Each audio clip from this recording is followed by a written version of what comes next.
Okay.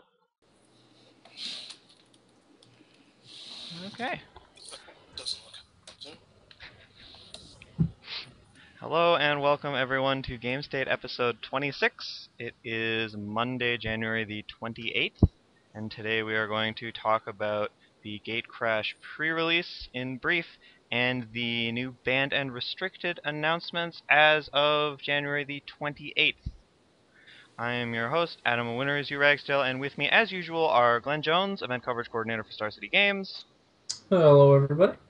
Stephen Flavel, poker pro and magic enthusiast, Guys. and Cedric Phillips, professional magician. Hello, everybody. So the first thing we're going to touch on are the Gatecrash pre-releases. They happened this past weekend. Were a rousing success as per usual, and we have an exciting knowledge bomb of information from Glenn Jones about the Star City pre-releases in regards to which guilds were played and how they did. So we are going to take a look at that. Take it away, Glenn. Yeah, we had our organized play team keep track of the stats. I believe actually of their own volition, so kudos to them. And I can go ahead and post it, except that I'm not logged in on the thing, so I can't post it. I got So it. yeah, if someone else wants to do that, that'd be sweet. But basically, the most popular guilds that are pre-released by miles were Simic, Orzhov, or not in that order, I should say, Boros, Simic, and then Orzhov at like 73, 71, and 63, I believe, as far as players, and that's out of almost 300, 287. So those are pretty big numbers. But of those guilds, only Boros and Orzhov actually posted like reasonable winning percentages. Simic did not do especially well, boasting less than 2 wins on average per player. 100% readable there.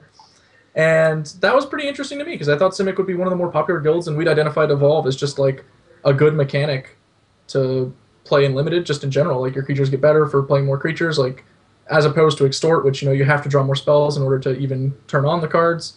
So that was pretty interesting to me. I don't think anyone was really surprised by Boros. And then, of course, the Dimir crap factory on the bottom, which I think we all agreed in advance would almost certainly occur. Poor Demir. Yeah, I mean we have some hits and some misses here. Like you said, we identified Demir as being perhaps not the strongest, but I think we were universally fairly high on Gruul, and Gruul did not do the best of any of these guilds. Although this is of course not perfect, wonderful data that demonstrates the absolute objective truth.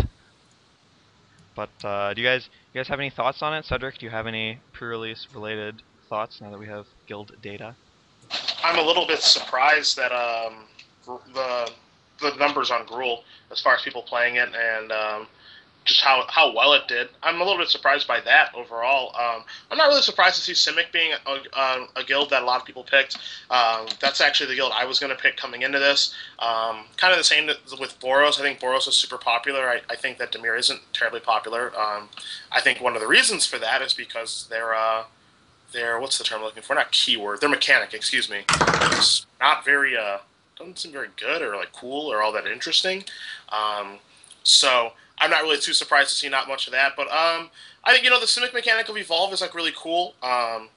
So I think that was like that unsurprising. And I think it's kind of weird. The camps aren't very split on Boros. I think everyone thinks that Boros is like super good. I think that a lot of people think that Gruul is really good, and then I think that like there's like kind of like a camp split on Simic on how good Evolve is, and like if that's like if that deck is going to be really good, or how you go about building it. So I thought that's kind of cool. I think obviously at the beginning of any pre-release, things are going to kind of open up, and you're going to figure some things out and see what's really good and what's not really good. But I think the one that really surprised me a lot was Evolve, because I guess that's like your defensive deck of the format, like Golgari was. I guess like a lot of players were doing a lot of drafting of like Walls and Orzhov, and then extorting that way to gain your advantage. So I'm interested to play. I couldn't get to a pre-release because all of mine were sold out. But from the things I've heard and from what I've talked to, that's basically what's been going on. I saw a lot of 5-0 pools with Boros though. Of more like as far as like tweets and Facebook stuff, that's where I saw a lot of the winning taking place. All right, Steven, do you have anything to add?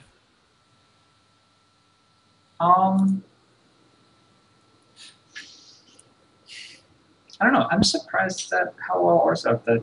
Like, legitimately surprised. I was not expecting it to be a great choice, and it did very well, which is something I'm pretty happy about. I think the exhort mechanic is awesome, and it's probably my favorite mechanic.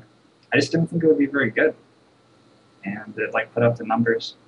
I wanted to mention real quick that like the average points per player is only 5.7 in this data, so it's like 4 rounds. So you'd expect 2 wins per player, but because people drop, it actually ends up to be less than 2 wins per player. So like the 5.71 that Gruul put up in points per player is pretty much average, like pretty much 50%. Yeah, it's cool data. It'll be interesting to see how the format evolves. I also want to say it would be really cool to get this data on like Magic Online because it's available, so much of it. Just be cool to see it. I don't think it would be all that difficult to do, right? To get that done. Probably have to hire like some number of statisticians or something to do that. You should just hire me. Are Yeah, we I mean, gonna I would love that job. are we gonna enter into the zone of like easily implementable improvements for Magic Online that we think should be implemented? that could be.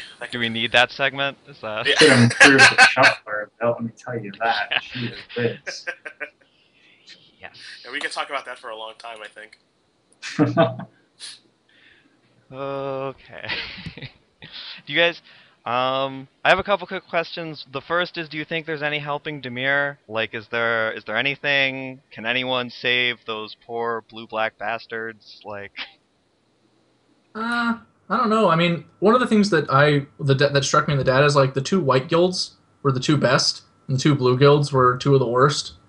So like that seems to indicate that those two colors like have a pretty reasonable like power level disparity just going on within the set. So obviously, I think at a minimum, people just don't know exactly how to evaluate the cards in Dimir and possibly Simic correctly yet. But it also seems to indicate that the white cards are like relatively obviously powerful. It's like, oh, this creature's like efficient for its stats. I'll just play it. So it's a lot easier to get it right on the first try when you're trying to figure out which white cards are good versus the blue cards in the set. alrighty. It reminds me a lot of Is It, honestly, where Sure. it's kind of strange to draft at the beginning and people didn't really know, like, am I going to use Overload? Like, is a card like Chemister's Trick actually good? It's like, no.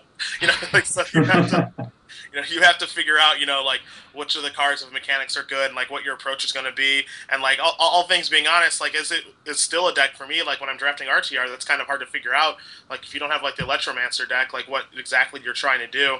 And the Izzet decks that I've had the most success with, contain Thought Flare and, some number of rares, like Niv Mizzet or Hypersonic Dragon. And it's like, do I have to have rares to be able to win with this deck? Because that seems kind of, like, ridiculous. But, like, that might be the case with Dimir, too. It doesn't seem like Dimir is a deck that can support multiple people drafting it. And I think that's how Izzet was, too. If two people are drafting Izzet, they're not passing an Electromancer, and they're not passing, like, a Frostburn Weird or anything. And, Annihilating Fire wanted to go in 2, potentially 3 different decks, so... I'm sure that some of the Dimir cards overlap with some of the other guilds, and then it just starts getting difficult. So, what is this deck trying to accomplish? You know what like the other decks are trying to accomplish, like because of their mechanics and stuff like that. Especially the aggressive ones are like Evolve. It's like, well, I just want to play a bigger guy, and then the other guy gets bigger, and I just build my deck that way. But with this one, it's like I want to. What's the name of the Conspire? Is the name of the mechanic? Yeah, Cipher. Sorry, I want to Cipher onto a guy. That's what I want to do. How do I do that? And my guy's dead. Like, it seems hard to dude, figure you out. don't understand. When they kill your 3-mana 1/1, it just comes back. Like, they Yeah. can't stop it. It's not. Yeah. It seems hard to figure out, like, what you're trying to accomplish as far as a game plan is involved. Whereas, like, Battalion, I want 3 creatures. Evolve, play a bigger dude, my other dude gets bigger. Like, you know what you want to do. Blood Rush, you just want to attack every turn and scare the shit out of your opponent. With this, it's just like, I don't know what I'm trying to cobble together here. So, I think it's going to take a long time to figure that out, just like it did with Scavenge and with Izzet. It's just not very easy. So you think there's room to grow, perhaps? Perhaps we'll grow into one person having a Dimir deck that does something. Yeah, I don't know what this I openly admit I tell people this a lot. Like, I'm not terribly good at evaluating cards. I actually have to play with them and see the interactions happen, and then they get sunk in my head on like how these things work and how they interact. And it's like I look at all of these Demir cards and I'm just like I don't get it. I don't understand. Like even like Demir like this is like a serious question. Like if you're Demir, what's the card you want to open? If you're Demir, and you're just like, all right, I'm going that direction. Like if it was Izzet or something, you're just Yeah. like, you like windmill like Niv Mizzet or something, or like Hypersonic. Like I'm looking at like Lazav Demir Mastermind. I'm like, I'm sure that card's really good, but like, am I don't I know about windmilling really this? good. Like, Yeah, you're That's right. the Like it's like the lore. that's the hexproof hill giant that like turns into a yeah. monster when something dies, right? When something Yeah, goes to the graveyard from Yeah, but you anywhere. can mill Yeah. it, right? yeah. Good. I think he's probably fine. Like, yeah. I'm trying to think of the card that, like, when you're, like, you open up Pick One, Pack One, and you're just like, oh, yep, I'm Demir. Like, I'm going to do whatever it takes to make this work. And it's, like, very clear, like, I think what cards are going to do that in your other guilds. I'm sure there's some awesome Wet Rare, like the Lightning Helix Angel or something, like that one. There's plenty of awesome blue-green cards. You can find something in each of the guilds, but, like, for this one, it's just, like, I don't really know what I need to take that's just, like, all right, I'm gonna like draft this, and I'm gonna like try to draft around it, and all this stuff. Like, it's very, very hard to figure out because the cards are just so underwhelming. It seems like. Yeah, Duskmantle Seer and the Mind Control are the two that like leap out to me from that guild as like just clearly on a high power level and limited. But like even those, I think are a little trickier than just the other good cards in the other sets, or the other guilds, I should say. Like, I don't think their power level is necessarily going any higher. You would prefer your rare flyer to shoot lightning helixes as opposed to pop both people? Yeah, exactly. Like that's just the comparison is way off. And the other thing, very briefly, I'm just trying to think about again, like with this Demir thing, is let's say, for example, that you're the only person like at the table drafting Demir. Like that's like a perfect situation. Again, like you're just the only one. Like you're just pilfering all the Demir cards. Like what does your deck look like, and like how good is it supposed to look like if you're just solo drafting it? Like you can imagine what your deck looks like if you're solo drafting Boros or solo drafting like Evolve. Like your deck's gonna be completely absurd. If you're solo drafting Demir, it's like I've got some Call of the Nightwings, which is a 4-mana 1/1 flyer, and I have like I don't know what you have. That's the thing. I have no clue what you have. In every other guild, if I'm like solo drafting it for God knows what reason, even in the previous set, like I know what my deck's gonna look like and it's gonna be really good. Whereas with this one, I'm just like I have no clue what my deck's gonna look like if I'm the only one at the table drafting it. I think that's the case for now. Like we've got time, Like I think it's just a guild that it'll take time for people to actually figure out, sort of along the lines of Izzet or Golgari, where it was just people didn't know which cards were actually good or which ways the card should actually even be played. Like, I just feel bad for Demir. Sad. One thing that's worth noting about draft is if we were to like apply these sealed numbers to a draft pod, we have like half as many people actually trying to build a Demir deck versus the other guilds. So in a draft, you are probably going to be the only Demir drafter at the table, or maybe it will be 1.5. I think that's sort of still problematic though, because I think Simic and Orzhov are the most likely guilds to be splashing, and they can splash Demir cards. So, like, even if you are the only Demir drafter, you like still don't get your good cards necessarily. Yeah, I agree with that. So maybe there's one Demir deck at the table and it ends up in 3 or 4 different decks. Who knows, man? We'll see where it goes. Yeah, it'll get figured out eventually.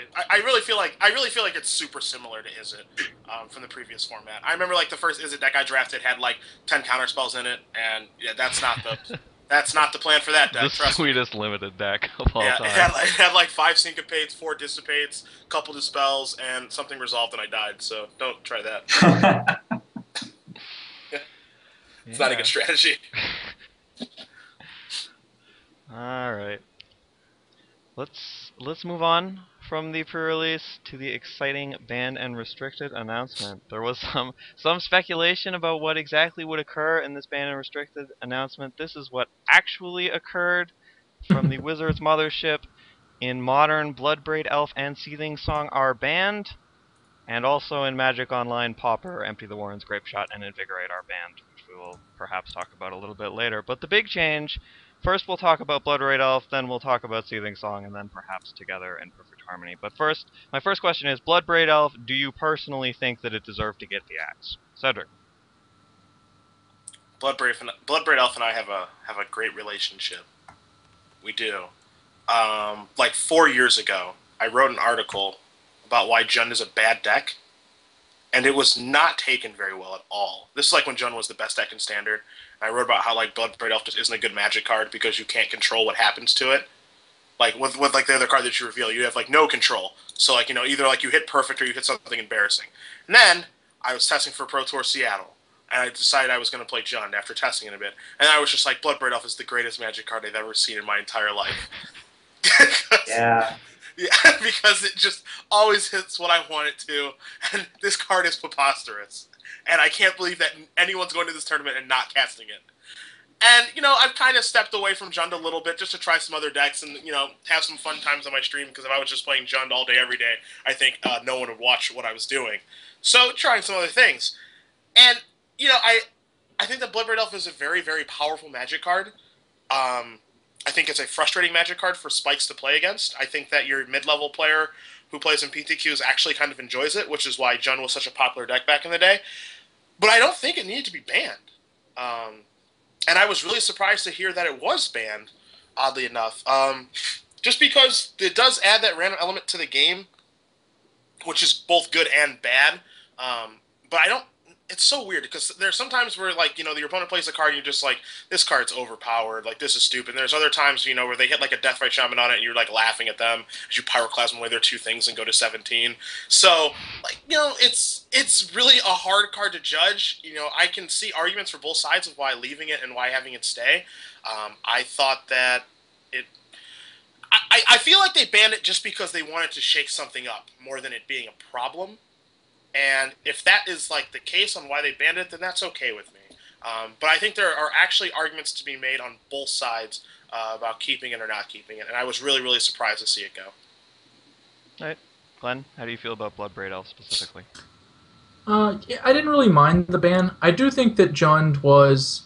Like, a lot of people have taken exception with calling Jund like an unfair deck, which is fine. Like, I think one of the things with the ban list is that people...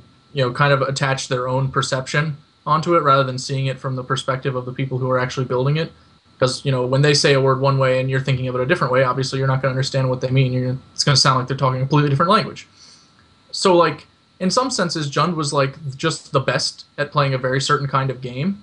And that's, like, the same logic behind Nikado getting banned, right? Like, while Nikado just made one specific deck way better at playing a certain kind of game than any other deck. So if Jund is in that same scenario, then obviously, like, under the same logic, something from Jund would need to go, the same way something from Zoo had to go in the case of Nikado. I think that it's kind of interesting they did Bloodbraid Elf specifically. I think Bloodbraid's, like, a fine card. A lot of people have said, like, it's not even going to really that significantly affect Jund, and I think that's being a little forward, but it's certainly, like, not the end-all, be-all. Like, some matchups might even improve when you, like, swap out your Bloodbraids for Huntmasters. Like, I know it's probably, like, bad for Burn that now people are just going to play Huntmasters instead of Bloodbraids. I think that was probably more annoying, right? So it's kind of interesting in that I don't think it really did a lot other than maybe less people will play Jund, which, if that's, like, their goal, to just, like, make it take a much smaller share of the metagame, then I think that's totally fine. At the point where we were getting, like, Jund was starting to diversify into, like, multiple different kinds of Jund, which is always kind of concerning. Like, that's what happened with Survival in Legacy when it got banned. Like, the best 3 decks in Legacy were just 3 different kinds of Survival decks. So I think they were wary of something similar developing in Modern, although I don't think there was a real danger. So in that vein, I think that banning something from Jund was fine. Personally, I would have been more excited to see Deathrite Shaman go, because that card is just going to do, like, mono unhealthy things to Modern for, like, the entirety of its existence. Like, make so many cards and decks obsolete. And while it gets played in decks that, like, aren't Jund, its principal role is definitely in Jund. Like, enabling a turn 2 Liliana is, like, about the least interactive game you can play in Modern, realistically. Like, I'd rather play against Storm than a turn 2 Liliana on the play. So that's kind of my 2 cents on it, I guess. All right, Steven, Bloodbraid?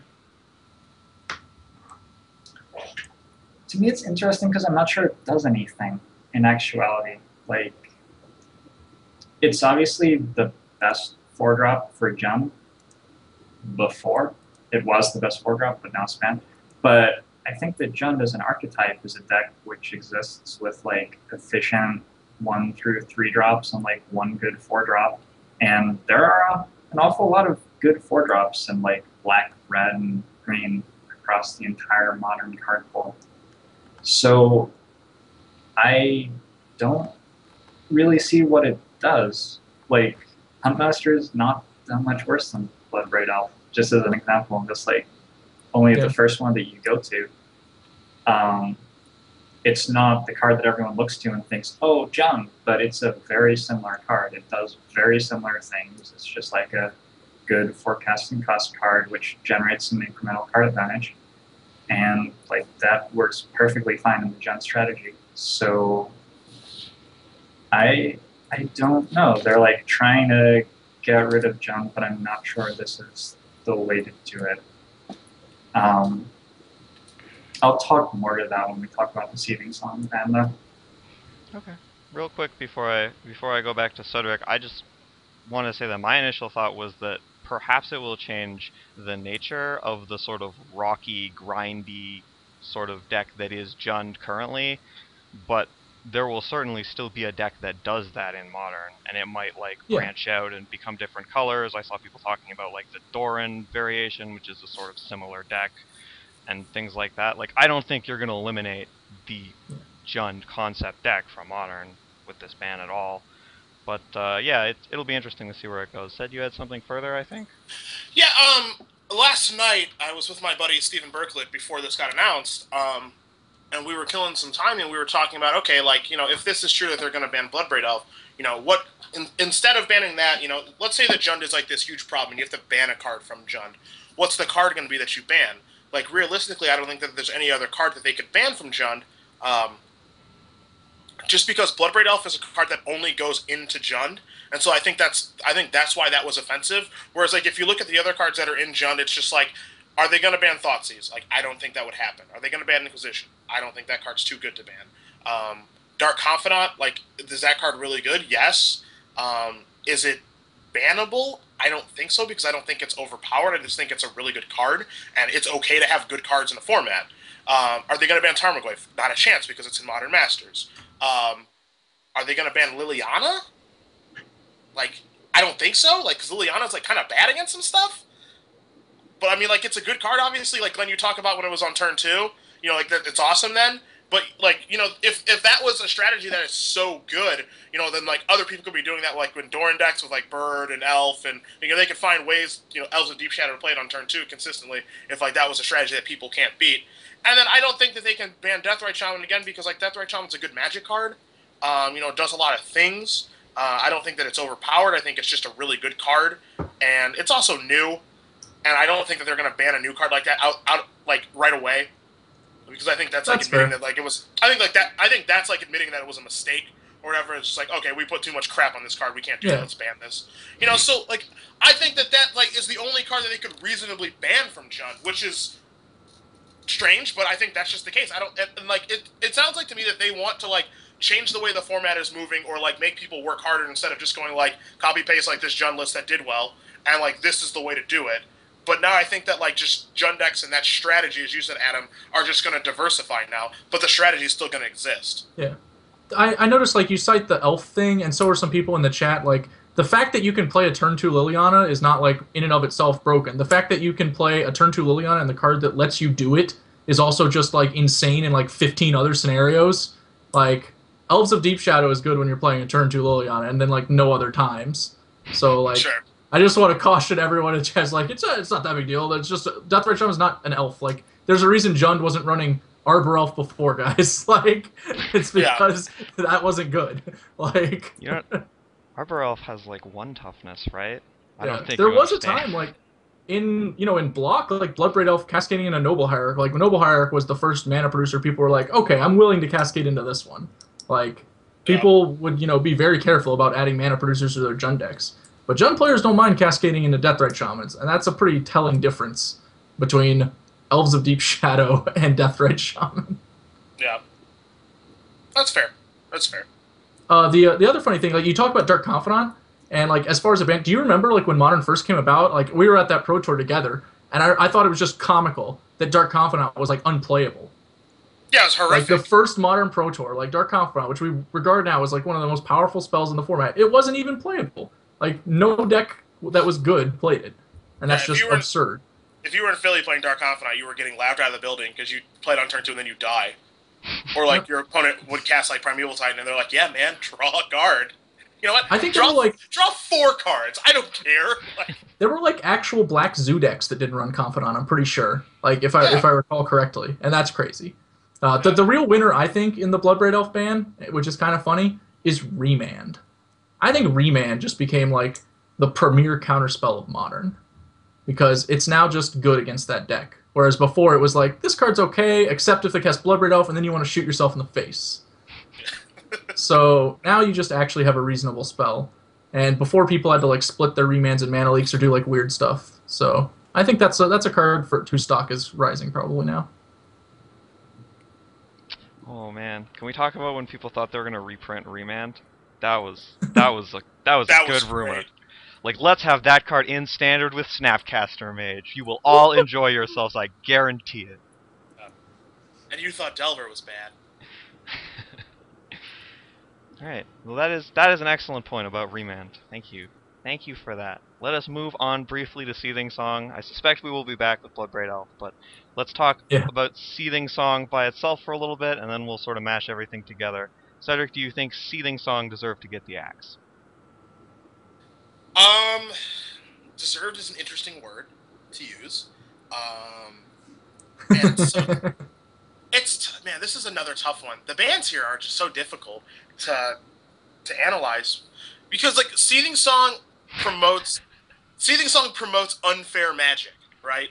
No one's playing a fair game of Magic if Seething Song is in their deck. So now the question is just like, do you want there to be unfair magic or not? And I don't think so, but I'm not sure. So it's just like I think they're just like, you know, it's like gotta go because it just promotes unfair magic, and so there it goes. It just goes away. So I think that's perfectly reasonable. That's just gone. So I'm okay with it. I'm perfectly okay with it being gone, all things considered. Alright. See, what I'm hearing is that you just don't like Seething Song, so it can taste it. Like, basically. I mean, it's like so like here's the thing. What deck that plays Seething Song are you just like, man, I can't wait to like playing a Magic this deck is so fun. It's like the decks that have Seething Song in it are like Storm. Oh, this is an enjoyable experience. Every turn I say go, I'm just like, am I dead? And they're just like, nope. I'm like, okay, cool. I get to play another turn. And then like, you know, you do something, you're just like, am I dead? And they're like, no, okay. And then like the next turn you are dead. So playing in Storm is miserable. And then like playing against Hive Mind, that's not fun. Because when they cast Hive Mind, no one knows how the stack works with Hive Minds to play, first of all. But also, it's just like a miserable experience.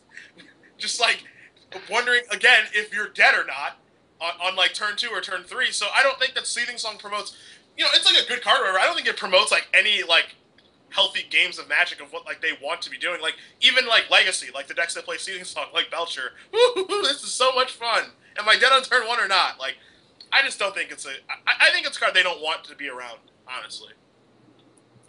All right. Before we go to the next person, my question is just like, if you don't want these cards to exist, why do you even print them then? Like, if you're just gonna ban them because they do anything, like, why do they exist? I don't understand. I don't disagree with you. Okay, all right. So we just shouldn't print rituals.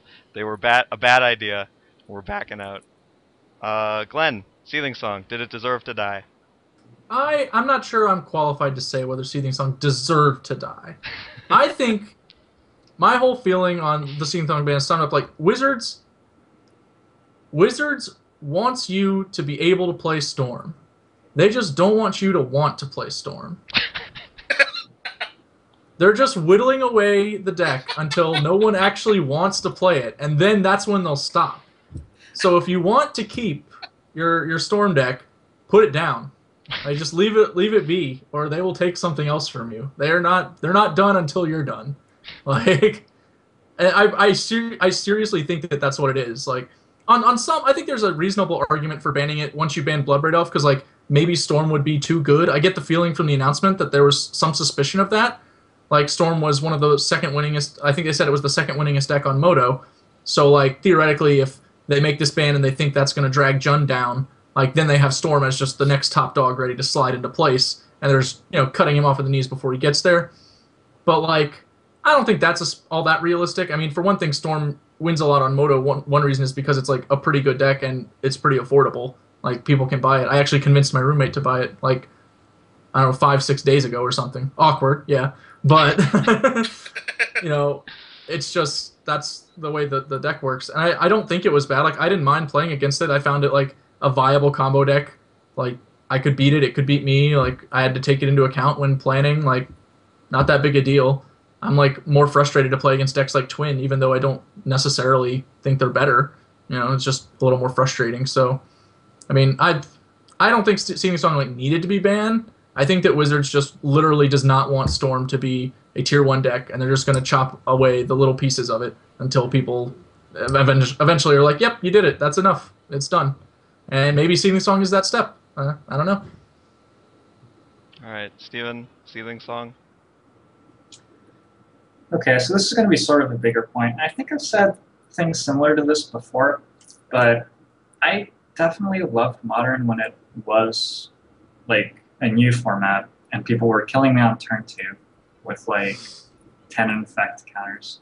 That was just lovely. I really enjoyed that because it meant that turn 1, turn 2, turn 3, they actually mattered. And it meant that your deck had to play for those turns. The philosophy that Wizards has adopted towards the banning since then of like, we don't want anything to be able to kill you on turn 3 or earlier, I think just makes it not a format. If you cannot die before turn 4, there's one deck you can play, and it's Jund. Like that's the only deck that ever makes sense to play. You need to play something with incremental advantage, which whittles your opponent down and kills them. Because you don't need to create a clock. You don't need to worry about someone doing something completely broken to you, so you can just like play a 2-for-1 over and over again. And like, I don't know, maybe in some world you could play control deck and beat that, but we have Cavern of Souls and we have all of these efficient threats which cannot really be dealt with well by a control deck. We have like manlands, we have planeswalkers, we have all sorts of different things which control deck is pretty hard text to beat. So I don't know. I think that the way to stop Jund beating people was like unban Rite of Flame.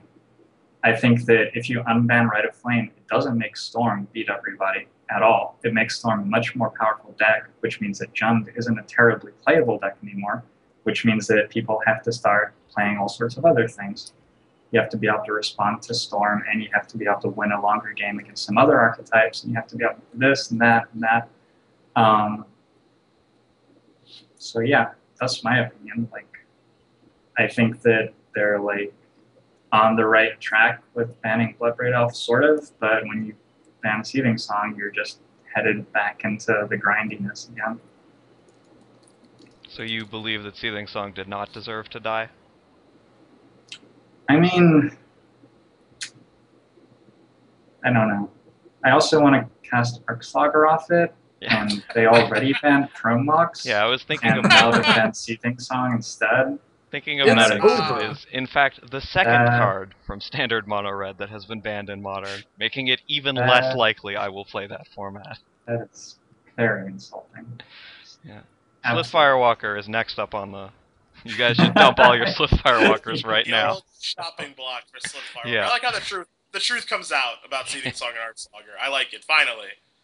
He drops some knowledge and then the truth comes out. I can't cast Arcslogger on turn 1 anymore. It's not fair. Well, turn 1 was like a very risky turn, but turn 2 was almost always good. Like, That's true. That's true. but I mean, I have cast turn 1 Arcslogger and lost the game because that's not actually good against rats. Like, they just obliterate you. They just cast terror and then you die. Like, So, an interesting question I have, and this kind of goes back to Steven's point of, I feel like in Standard, I feel like we have an idea of what Wizards of the Coast is trying to accomplish. just as far as like they want creature on creature wars and some like wrath effects and like it seems like it's very creature combat oriented and mid rangey and stuff like that. Like that's a thing that exists, right? Like I feel like that's what they're trying to accomplish in standard. Kind of like fair magic that players can enjoy. They can take different angles to enjoy that fair magic. In modern, I feel like I don't have any idea what they want the format to be. And I feel like they don't know what they want the format to be. Because, like, we started with just psycho combo haymakers in Philadelphia, and they were just like, okay, that's not a good idea. No, no me gusta. No. Yeah, like, we can't have this again. People are dying before they're done shuffling for their fetch land. Like, we can't. My first game of that Pro Tour, I killed my opponent on turn 2, and it felt great. It felt fantastic. I played Inkmoth Nexus, my opponent read the card, and then he's like, this can't be good. And then he played a land and a sleight of hand, and then he died. So that can't be where they want the format to be. Did you ask him after you killed him? Were you like, did you pick the right one? Did you make the right choice? Yeah. Like he was playing Twin, and he like sleight of hands, and then like I fire up the Nexus, Blazing Shoal him, and he's just like, so what's the converted mana cost then? I'm like, you can't Disrupting Shoal, and he's like, all right, you win. That was game 1 of my Modern Pro Tour. I think it's safe to say that's not where we want the Modern to be. Okay, so then they banned all of these cards or whatever, and now we're kind of like where we're at in Modern right now, which is like we've got some turn 4 combo decks. We can't play a control deck. Jund is your control deck, but it's like this weird kind of wonky mid-range control deck that's kind of doing some broken things, but not really. But it sort of is, and I don't think that people like playing with or against it, but they've come to like the fact that it's just the best deck, so you don't really have a great choice. And then like you're frustrated when you lose with it, and then like you're super happy when you beat it. So it's like this weird polarizing deck. And then like so like they like chop Bloodbraid Elf out, and now they've chopped like Seething Song to like prevent combo decks, but we still have some combo decks. And like the question is like, what do they want from this format? Like, what do they want this format to look like in a perfect world? And like I don't know the answer to that, and I don't think that they do. Like, do you guys know? I know what they don't want for Modern. Yeah. It's very clear that they don't want you to die on the first 3 turns of the game. That's what I know about Modern. The issue is, I think it feels like they want it to be a format people play because it's cool, like Legacy. Like, that's a major motivation to play Legacy, is they like this like cool format with all these weird cards and interactions.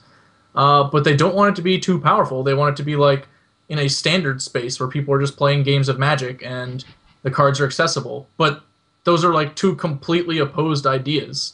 Like, you can't have both. So I don't know which way they're leaning. It feels like they're leaning more towards they want to like even out the format and just keep things like fair and reasonable.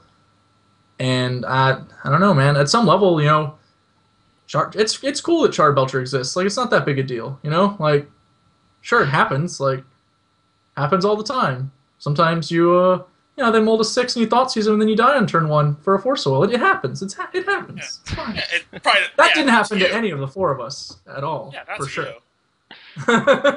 How many Togs did he show you from his sideboard after you died? 0. 0. Yeah. Darn. So I mean, Go ahead, Steve. I'm sorry. I think that there is like a very large conceptual problem with wanting the game to continue past turn 3. Like, your life total is not 0 yet. That is different from wanting the game to like still be contested past turn 3.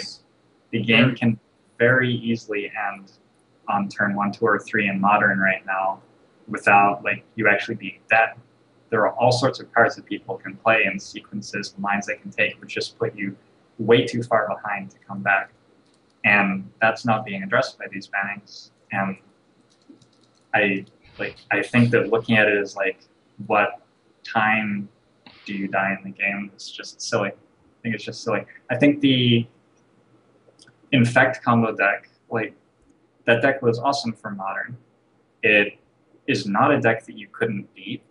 You can play Ghost Quarter, and it's a reasonable card to have in your main deck. You can play like Lightning Bolts. It's not that hard to kill 1 toughness creatures, really. Dark Blast. And yeah, Lava Dart? No, that's banned. Old card frame friend cannot play. Yeah. It's legal in Pauper. And I mean, that deck could kill you on turn 2 or turn 3, but so can Jund, actually. You're not dead yet, but Jund has actually killed you on turn 2 or 3. And I think if people like recognize that, that's a much healthier philosophy to take towards the format, and it leads to you like being able to play more interesting games. Okay. Do you have a thing you wanted to get out there, Said? Oh no, like, so there was the other rumors of cards that were being banned or unbanned. I thought that would be an interesting topic just to talk about. There was this rumor of someone got a hot tip, little insider trading, and if you inside traded on this, you feel stupid right now. But there was this hot tip that like Bitter Blossom and Jace the Mind Sculptor and Ancestral Visions are going to be unbanned, and that Bloodbraid was going to be banned in Modern. And what people were like picking up Bitter Blossoms, and I guess like Bitter Blossom was like 18 tickets on Magic Online yesterday. I hope people moved in and just got horribly punished. That's justice to me. I mean, But I don't know. Maybe we're gonna piss people off, but like, if you thought that was reality, you might be an idiot. Like, I'm sorry, but Yeah. that's like, yeah, that's exactly how I felt too. Yeah, like I read that on Facebook on multiple statuses, and I'm like, you gotta be kidding me with this. Like, there's no way that that's gonna happen. And I know like some people brought up in the chat right now, just like, now that Bloodbraid Elf is gone, it's okay for Ancestral Visions to be unbanned, and it's like that's not how that works. Like that's not a thing. Like, it's like, well, you can't hit the Visions with the Bloodbraid, so it's okay. It's not okay when your opponent goes Island, suspend Ancestral Visions. That's not okay. That is not enjoyable experience for anyone, and it's way too good. And I don't understand, like, there's just no world where, like, that's going to happen in Modern. It's just not ever going to happen. It's just too good of a thing to be doing. Like, I understand that, like, these combo decks or whatever, they kill on turn 4, you'll probably, I can kill them before they suspend their Ancestral Visions. What's it matter? Just no. No. Because I remember reading an article that Jerry wrote about, like, his Charlotte's Bug Agent deck. He's got Charlotte's Agent in his Bug deck, and he can hit into Ancestral Visions, and that's how he's getting an advantage in the Bug Mirrors, whatever. And he's like, there's a reason that this card is banned in Modern. And he's like, because if it was unbanned, you all would hate me. Because I would make sure it's one of the best cards in the format. Which is true. So, I don't think that there's any world where they're unbanning those 3 cards. I think that of those 3 cards, I think that Bitter Blossom is the most unbannable just because Abrupt Decay exists. That's it. But I can't imagine any of those cards coming back. I don't know if you guys think any of those cards coming back is reasonable, but I don't.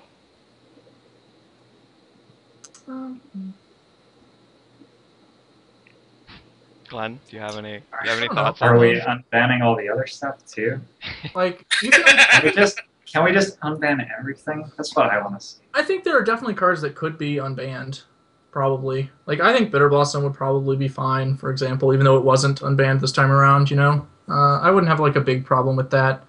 I think Jitte, maybe. Like, I think it takes the format in kind of an unhealthy direction when people have to, like, do Jitte battles, maybe, and they just don't want that to happen. But just as far as, like, the power level of the card goes, I think it's reasonable with Abrupt Decay being such a dominant force. Jace is too good. Ancestral Visions is too good. I don't think those should ever come off. Stoneforge Mystics, like, in the same boat. The Dredge cards definitely got worse with Deathred Shaman. Like, if they're not going to ban Deathred Shaman, then I don't really know why Golgari Grave Troll needs to sit it out. Like, let the man play ball, Like, whatever.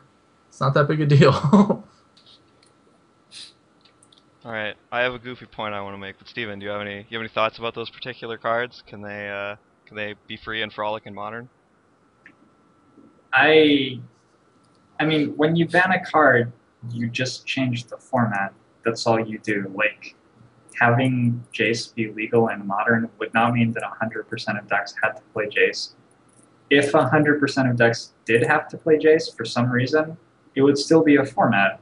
It, like, would not be that much less diverse than our current format where every deck has to be, like, a turn 4 to 5 power curve incremental advantage deck. I think the bannings are more about crafting a format that people want to play, and I don't know. I want to play a different format from the one that they're crafting. Sure. I can agree with that. That, like, it's definitely just a disparity of, like, preference and expectation there. Like, Jace is Magic, but it's not just not the Magic they want people playing. Yeah. So this is what I want from Modern, and I understand it's like not actually reasonable, and they probably can't actually do this. But I want to play really good cards in terrible, terrible decks. Like I want to play Chromox and then cast Slith Firewalker off it. And like Chromox is totally fine if I'm casting Slith Firewalker. If I'm like killing you with Grape Shot, it's less fine because you're dead and that magic is not fun. But I mean, a lot of like what I want out of Legacy, and I feel like you get out of Legacy, is you can play really ridiculous cards and then do bad things that aren't ideal with them, but like still enjoy yourself. But all those cards are banned in Modern, in addition to like other cards that aren't even really very good, like Sleight of Hand, or like not Sleight of Hand. What was the bad cantrip?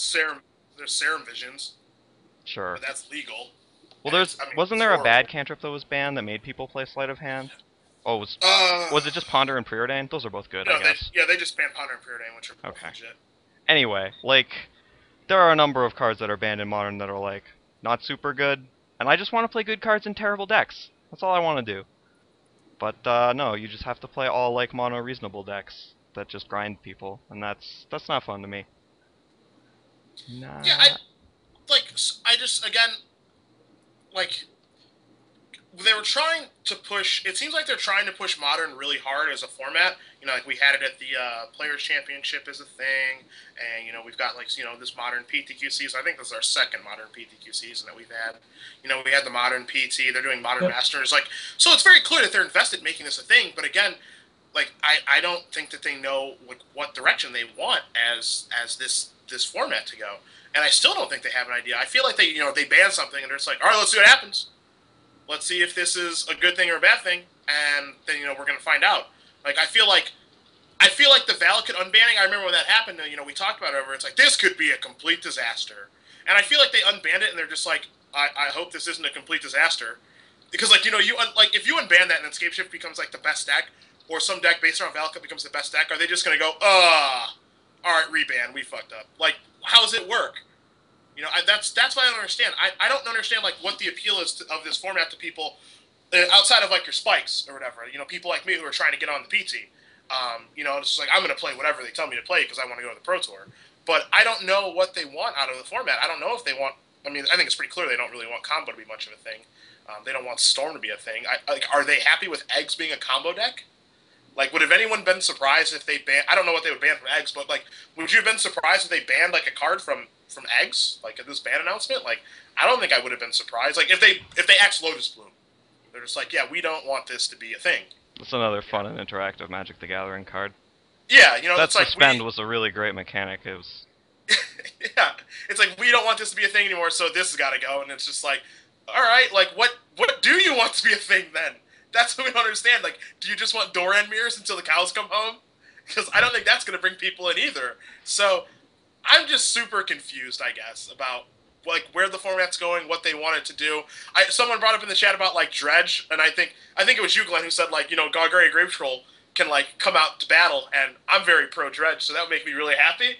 But I know that's not going to happen. The thing is, like, if you unban Grave Troll, I don't even think Dredge is like more playable. Like, it's as playable as it is right now, just not very. Like, Dread Return is like the thing that's broke or whatever. So, who cares? Like, is Bridge banned? I don't remember if Bridge is banned or not. I know Dread Return is. I'm gonna check really quick. I know Dread Return is. I don't even remember if Narcomoeba was banned. I'm pretty sure it's not. Narcomoeba. Don't judge. He's too powerful. Yeah. Don't judge Narcomoeba. Yeah, I'm pretty sure Narcomoeba is legal. Bridge, I can't remember. I think Bridge is legal. I feel like somebody built some deck that was terrible. Yeah. Okay. Bridge is legal. Narcomoeba. What's banned? Okay, so it's Grave Troll and it's Dread Return. And I think it looks like that's it from Dredge stuff. It actually matters. And yeah, I mean, you even said that like Deathrite Shaman's the kind of thing that can keep this sort of thing in check.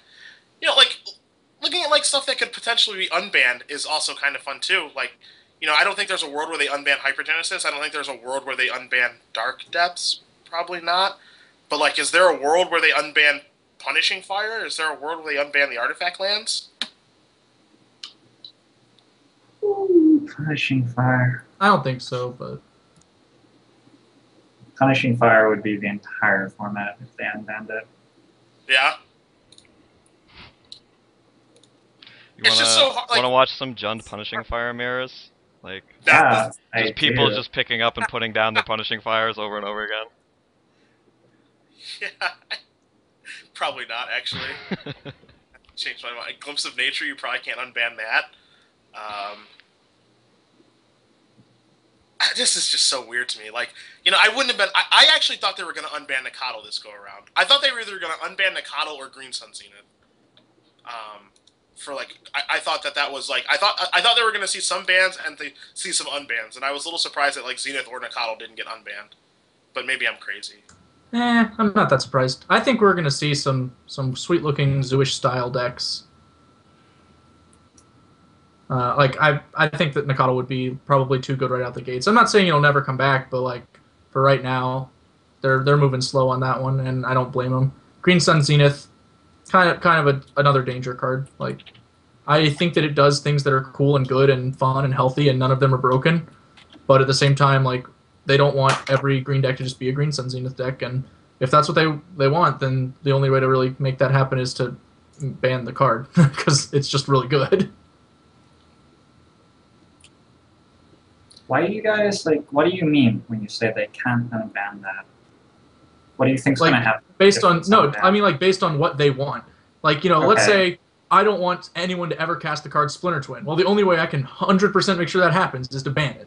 Like, so, if that's my stated goal, then I have to keep the card banned in order to do it. So, like, if they don't want Green Sun Zenith decks to just, like, dominate the green mid-rangey deck market, I think the only way to do that is to keep it banned, because it's just better than anything else you would be doing in those decks. Like, every deck would just be better for it. It's possible that maybe that's changed, because one of the things those decks did before was Knight of the Reliquary, and with Death Threat Shaman around, Knight of the Reliquary is much less good. So, but, I mean, who are they really going to, like, unban Green Sun Zenith just to see?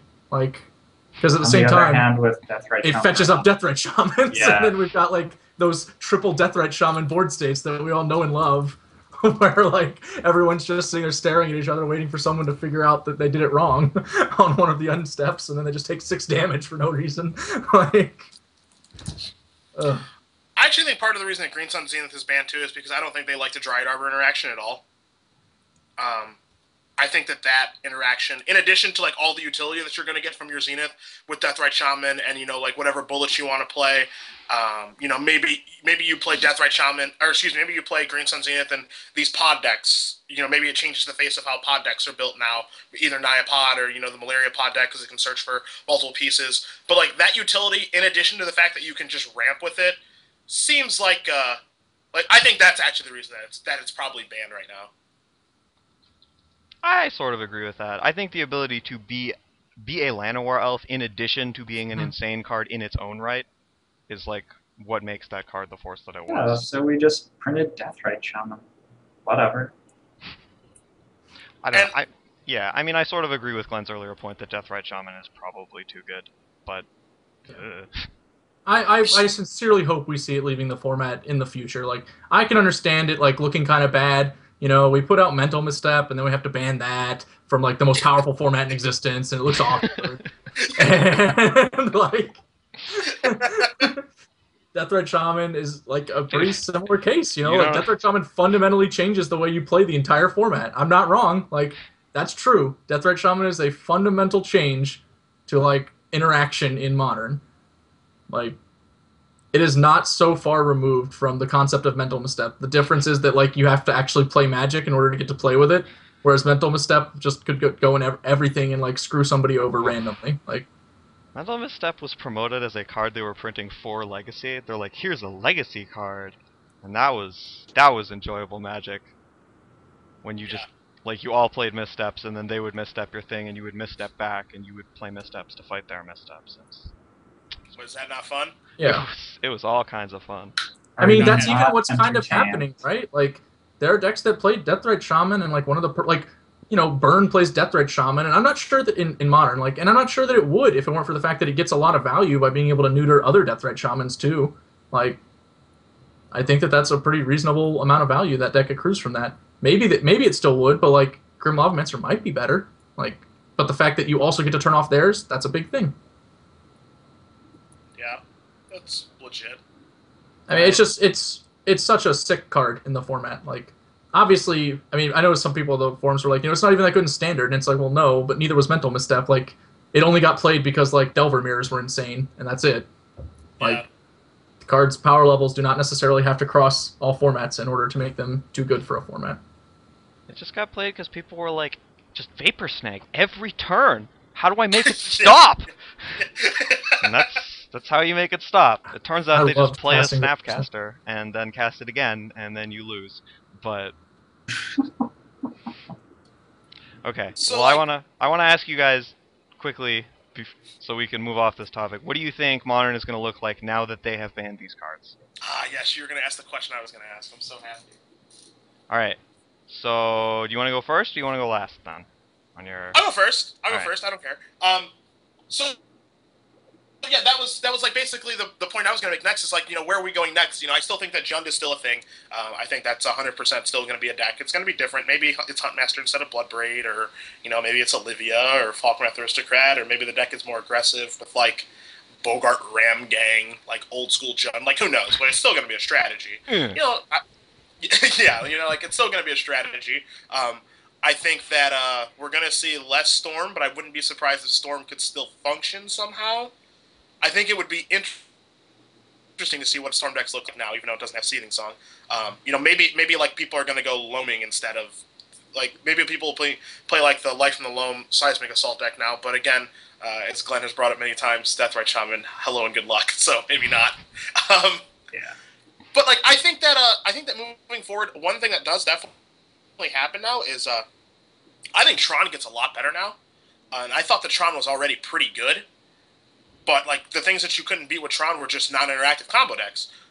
You couldn't beat Storm, you couldn't beat Eggs, and now Storm is gone, and no one played. Everyone's just too proud to play Eggs. Really, everyone's like, that deck's dumb. It's not fun to play. I'm not playing it. So like now it seems like Tron just has Green Red Tron. I'm talking about just has a lot of good matchups in the format because it was a deck that was pretty legitimate against Jund anyway, and I think that now it's just only going to be better against Jund.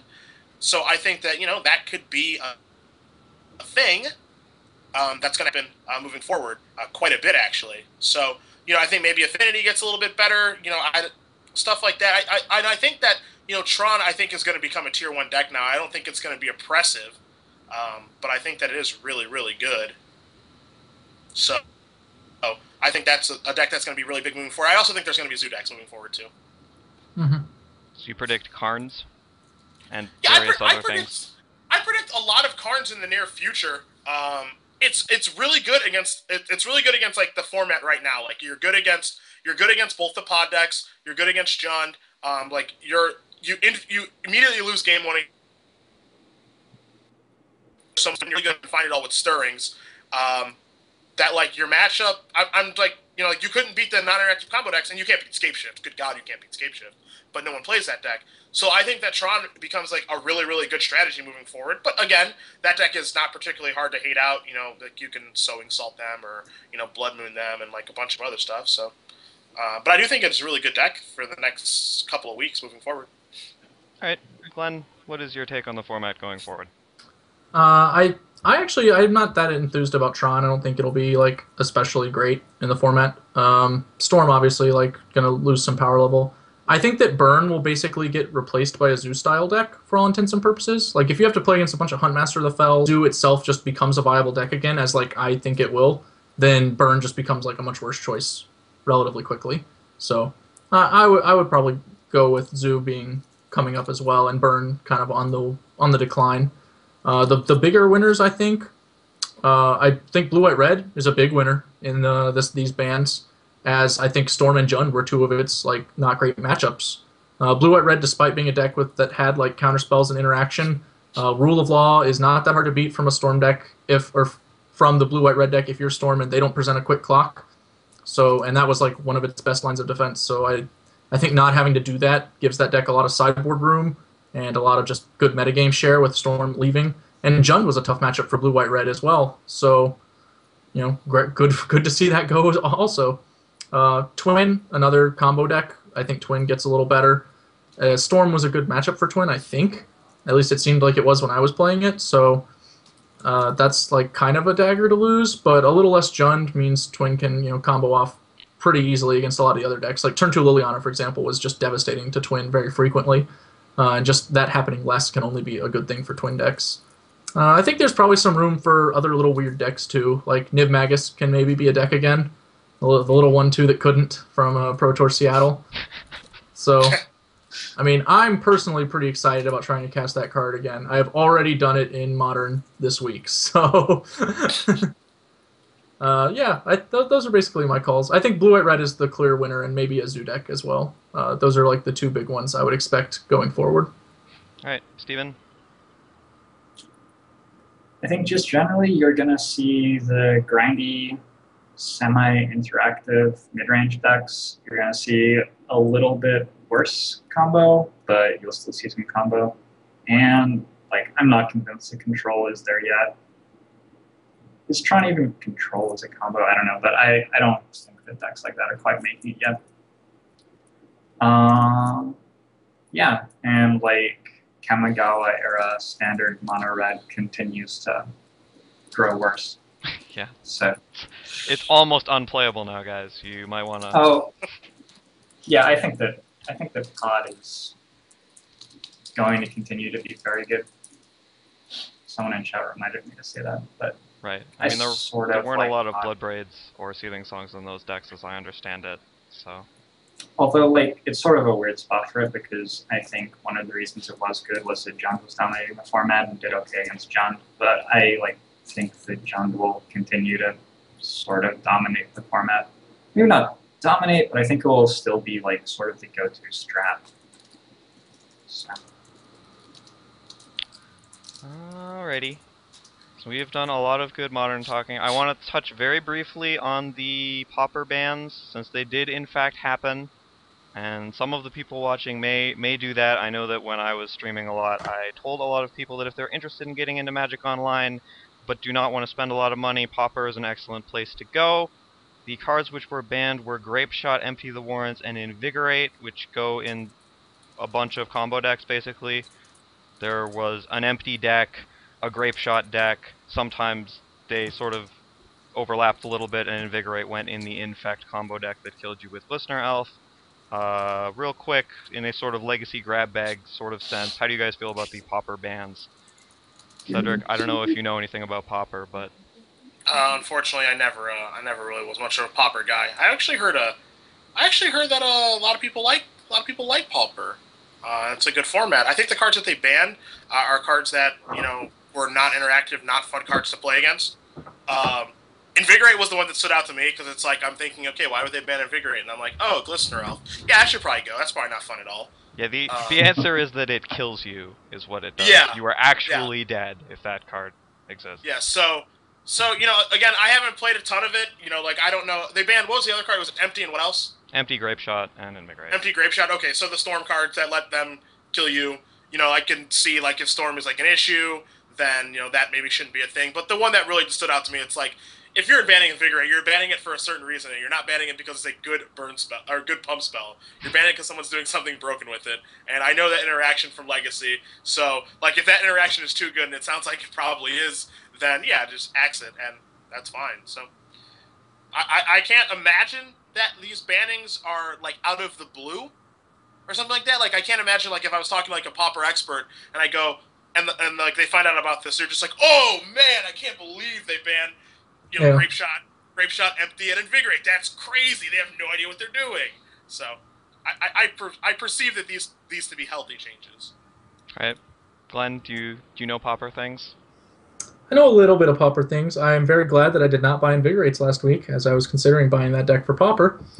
So, taste it, Bing. Yeah, but I think they were fine. I can't imagine those were decks that were super awesome to play against. I mean, it's tough to be super objective about it because it's Pauper. It's just that format. You play on Magic Online, PE every now and then, or D, and it's fun. It's you don't really care if they Temporal Fissure you to death or something, whatever. I can tell you that being Temporal Fissure to death is the least fun way to die. Okay, well, nothing that has happened in that format has ever bugged me very significantly. So I think that the bans are fine. Like, obviously, they don't want these decks that are killing on, I guess, turn 3-ish in Pauper as well. I don't know. So You they have can turn accomplished their you goals. can turn one people with empty, like pretty easily. I'll take your word for it. Like That's I have played all of those decks, like a reasonable amount, and like the one that just played empty would just sometimes your hand would just be like rituals and empty and a bushwhacker, and you'd be like, you're dead. All right, Enjoy your well, yeah, commons. that won't be done anymore. So that's a thing. All right, Steven, I know you've done some Pauper in your time. Do you have any thoughts on these?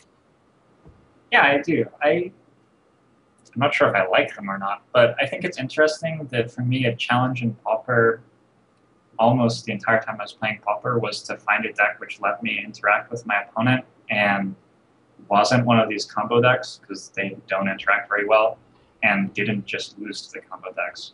Because entering a Pauper tournament as someone who like wants to play Magic and eke out an advantage and stuff, sure you could enter with like Infect or Storm, and these are some of the best decks in the format, and you're gonna win like 55% of your games, and you'll have like marginally interesting decisions and it's sort of complex to play your hand out perfectly sometimes, but you're not really getting any advantage out of playing Magic against someone else.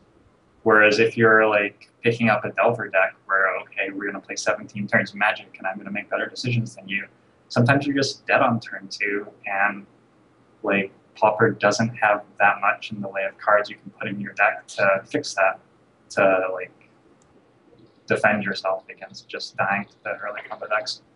So I think it's like sort of a boon from the point of view of someone who wants to play Magic better than their opponents and win some matches. As far as like the format goes, though, I don't know. I'm concerned that a lot of people are going to find Pauper somewhat boring now because I think some of the like post decks, it's post, right, not Tron, but I think some of the big control decks are just going to be too powerful when you remove the chance of them dying on turn 2. Yep. I just wanted to say basically the same thing about interactivity. Like the big problem in Pauper from the person who plays Pauper a lot perspective is that the best decks were very clearly the combo decks, but those are the decks that give you the least opportunity to interact and make decisions with your opponents. So that's why you would see a lot of the better players or players who played a ton of Magic online playing decks like Mono Blue Delver or Cloudpost decks, which are a little bit worse at killing people, but a lot better at playing 20 turns of Magic against someone who's really, really bad at playing Magic and getting value from that because you're playing a match of Pauper. And now you can probably just play those decks that interact with your opponent over a long period of time a lot better in that format. So if you actually want to play Magic the Gathering when you're playing Pauper, this is probably a good change for you. Any chance that Pauper is ever a Pro Tour format or anything? No, zero. Actual zero? I mean, I don't want to say it's a bad format, but I just can't see Wizards doing it. Yeah. Like I don't think it's because the format is bad. I think it's just because that's not a thing they would do. One thing that is worthy of note is that like Temporal Fissure is still legal in Pauper, so there can very reasonably still be a good like tier 1 combo deck in that format, although I'm not convinced that there is since they banned Frantic Search. But like combo is not totally dead in that format or anything. And I don't know if I'm convinced that the Invigorate ban kills Infect either. Like you can still kill people on turn 2 with that deck very easily. But in that case, that's just like a good thing, I think. Like, if the deck has been, then it's basically the equivalent of the Bloodbraid ban, where they're just like the deck's still around, but it's not as good. Yep. No, Just fine. I don't mind bans like that. Totally fine bans for the format. It's just your goal. Because I think like having played a lot of those decks, first of all, those decks were like not super fun to play as combo decks. Like I enjoy playing combo decks, but the empty combo deck was just like a very boring combo deck that didn't have a lot of play to it, and it was very unfun to play against. Like the only one of those decks that I think was at all interesting was the the 3-color Grape Shot deck that played with Invasion Sacklands, and even that was very unfun to play against for the other player. So I think they're like very reasonable bans. And I do think it's kind of interesting, and I know like you guys snap said no as far as like a Pauper PT or like a GP I or haven't anything like that. said no yet. Okay, I'll wait for your response to that. Still waiting. Sure, it's still out. Very end of the episode. No. We're gonna say no.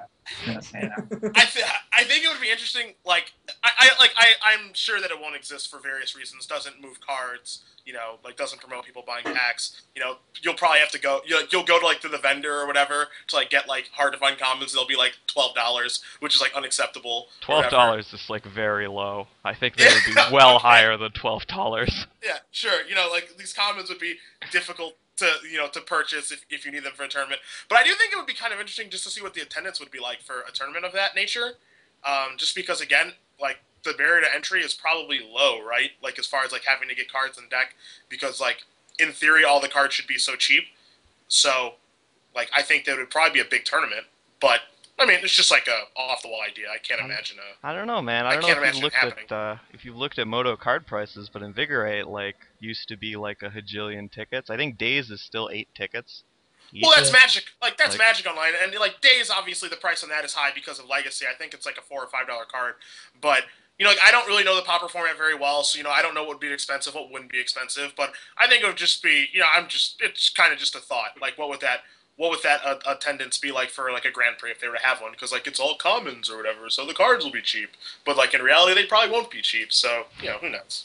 Yeah, it's not going to be cheap, and I think the like huge problem is that it's a very, very known format. Like the fact that it's been firing all these years on Magic Online means that like everybody knows all the decks. Like it just isn't exciting at all. Okay. All right. Well, that was good. I'm glad we got to touch on Pauper a little bit for those of you who do the Magic Online battling. But let's do the shoutouts and get out. I think we've been here long enough. Sure. Totes. So Cedric, begin the shoutouts. All right. Thank you guys for watching. What's a blast to do? We didn't really know how this show was going to go today because none of us attended a pre-release. I think we did pretty good. For none of us making it out to a pre-release, this went a lot longer, a lot better than I thought it was going to. So hopefully you guys enjoyed it. I had a lot of fun. This week I'll be streaming. The bands take place on Magic Online like next week, I think. They start Wednesday. They start Wednesday? Okay, Next good. Wednesday. Next Wednesday. Okay, not good. Yeah, that's bad. No, I'm pretty displeased about it. Yeah. So I'll be streaming Green Red Tron anyway this week again. It's kind of why? choice. What? I said why? It's fun, man, dude. Carning someone on turn 3 has not gotten old yet. Have you played the Mirror? Like, have you had that joy? I have actually. That's how I got knocked out of the PTQ on Sundays. Yeah, that's a fun matchup. Did you feel like hitting his card on turn 3? Yeah. Did you feel like your opponent played better Magic than you, and you just, if you trained harder, you could have won that Red-Green Tron Mirror? You know, oddly enough, I don't think that there was anything I could do. Oh, that's curious. Tell me more. I was even on the play both games, and I fumbled around like a doofus. Didn't need. And then my third land was Grove of the Burn Willows, and I scryed for the fourth land, and then I died because Karn is not impressed by Grove of the Burn Willows. Yeah, keep playing that deck. Just, yeah.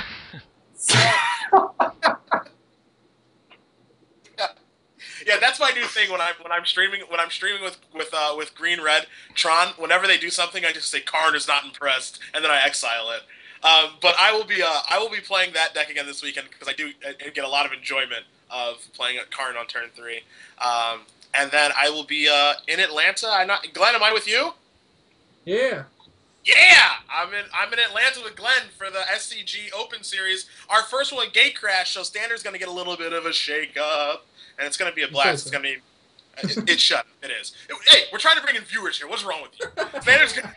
Standard's going to get a shake-up. You should tune in, because Pat Sullivan, Glenn, and I are going to shake it up for you. So, there you go. That's my next couple of days here. Yeah, I'm looking forward. All right, Glenn. Tell the people what they've won. Yeah, I will in fact be in Atlanta with SETI this weekend, covering the Open Series on written coverage and doing a little bit of sideboard work there. After that, I will be trying to test this weird little new change to Modern. Planning to play in PTQs during the Edison Open Series, which I won't be attending. I'll be PTQing instead. So hopefully we find something that's good. If it involves casting Niv Magus Elemental, I'm not averse, to the idea. Could be fun. But I'm probably gonna work on Blue White Red as my deck to go to, since like I said, I think it lost very little and gained significantly. So those are my basic plans. I'm working this week, and then I'll be streaming more next week. once we're over the hill with Gate Crash all pushed out and everything. So, yeah. All right, Steven, shoutouts. Thanks for watching, everybody. I have I have one. Okay, I have two. I have two wishes. I want in the next month to see someone get 12 by Ball Lightning, just like paired with Silverblade Paladin take 12. On like Preferably how big does the stage have to be for this top 8. request? Preferably top 8. Of like, will a Star City be acceptable? Yeah, definitely. I think you're a lock for that to occur. Yeah, I think so too. I think there's no chance that someone's not getting 12th. I will make a big deal out of it when it happens the first time, just for Good. Good. Send me the link. you. Can do. I want to see someone get killed by an evolved creature which started at 1/1 or 0/1 and has at least 5 power. I think that one's going to be tough. Yeah, I think like you're a lock even for if that. they are a thing, they'll only get to 4/4. It's just the risk of dying. Yeah. Someone's got to do it somehow. Somehow. Bring it together, guys. All right. Thanks for watching. All right. Yeah, and I don't think I have anything exciting. Thanks for watching. It was fun, and we will be back next week. See you later, everyone. See you guys. Bye.